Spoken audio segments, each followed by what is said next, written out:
Hey everyone, welcome or welcome back to my channel. My name is Dr. Jessica Katanga, and in today's video I'm going to be talking to you about how and why I became a doctor. So, my whole tag everywhere is Dr. Jessica Katanga, but I've never actually talked about my career and how I got into it and things. So I thought I would do that today. So obviously we start off in primary school, and then I went on to, in primary school was my favourite subject. I think my favourite subject was maths.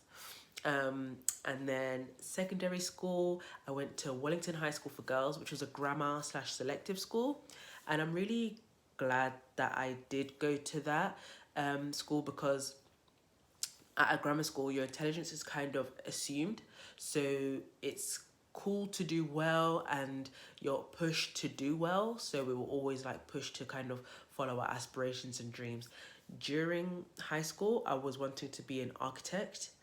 But then I saw that architect school was really, really long. And I was like, I would never study for that long.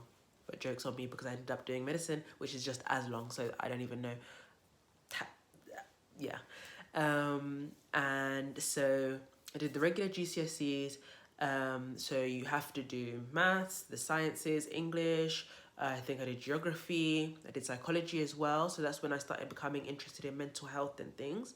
And we had to do a language. I chose Japanese. Don't ask me if I know any other Japanese apart from konnichiwa or anything right now. Then I got all A's and A stars and one B. Where did I get the B in? I think I got the B in, I think I might have got the B in Japanese. So don't ask me why I did that. And then afterwards I moved to Tiffin High School for Girls for sixth form, another grammar school, but just that little bit better. I think I just wanted a change. And for my AS levels, so for the first year of sixth form, you do 4 subjects, and then the second year you do 3. You just carry on 3 out of that 4. So I did English Lit, maths, biology and chemistry. So English Lit I really loved, really enjoyed, and I did very well in it. And I think that's maybe where my like creativity and expressive side still shines through, maybe in my content and things. But then yes, carried on maths. So I got all A's there. And then for year 13, the last year before you go to uni, then I got A star AA. How did I choose that I wanted to do medicine? So as I said, I took psychology as a GCSE. And I was starting to get interested in mental health and things. And then I volunteered as a dementia friend. And for that, I spent time with people with dementia. So I could see firsthand how dementia affects people's lives. And I had to then also recruit for the charity and do presentations and things like that. And then I also read a book by Oliver Sacks saying I mistook my wife as a hat.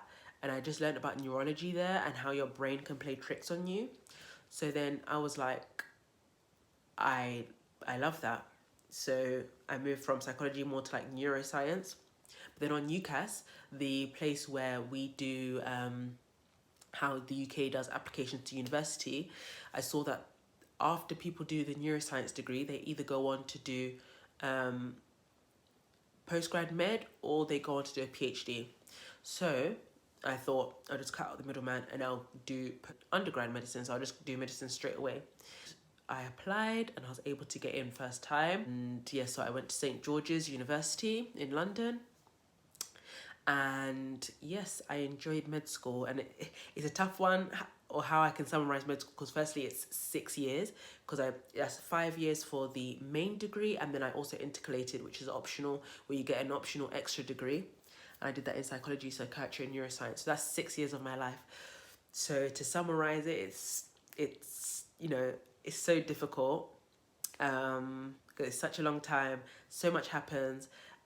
They say medicine is like trying to drink water from a hose pipe, because that's just how much information is coming at you in such a short period of time. So it was definitely tough, but I just remember everything being so interesting. If you have any specific questions that you have for my med school experience, or any videos you want me to make about that, then just drop them in the comments below, because it is such a long time. So there's so much I could talk about, but not enough time. So if there's anything specific you want to know, then just comment below and I'll make a video on it. And yes, and then now we come to present day.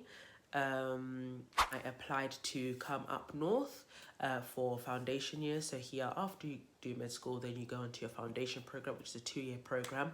Only the first year is compulsory, but most people just finish the whole 2 years. And I moved up here because it has a campus for aging and vitality, which is in line with my research interests. And then also I was thinking that like you get similar-ish salaries if you live anywhere in the UK versus if you're a doctor in London. I think they give doctors in London 2k a year more, but I don't feel like that covers the disparity of our living costs at all. So I thought I'd move up here because I've never moved before, and I do actually want to maybe move countries one day. So I thought, how can I move countries if I've never even moved cities? So I thought, let me give myself a challenge, and I'm really grateful that I did do that. I've met some amazing people in Newcastle. I have a really good quality of life up here, and yes, life is good. So my rotations for F1 were academic block, because I'm also doing research, and if you want me to do a video on research and how I got into that and things, a separate video, then I can. And I do have some separate videos on like critical appraisal and things if that's something that you want. I had geriatric medicine, which is looking after older people. Then I had acute medicine, which is like emergency medicine. That was the toughest block that I've had for the whole of my foundation program. And then I had hepatobiliary surgery, so that's like liver, pancreas, gallbladder, all of that stuff at the time, and that's probably my favorite rotation that I've had. And it's crazy to say that because at the time I was not thinking that at all, but looking back, yes, it was so much fun. The registrars were jokers, the consultants were so nice, like they would buy us coffee after every ward round, and the ward rounds would happen like so fast. And then the science was so interesting as well. For a brief period I thought I wanted to do surgery, but I realized no, that's not the lifestyle I want for myself. And then academic again, then psychiatry, and then my next rotation is neurology. So I chose a foundation program in line with my interests, the psychiatry and neurology. Into med school thinking I want to be a neurologist, but then that's morphed more into psychiatry. I saw that mental health kind of underlies everything, every speciality. You can't get away from psychiatry. And then what I was finding, what I like a lot about neurology is maybe what I could see in psychiatry, and just, you know, what makes humans tick and how our brain or our minds can play tricks on us and things, and how we can then intervene in that. And I think that the line between psychiatry and neurology is very artificial anyways, because they're so similar. So that is a little bit about my journey to becoming a doctor.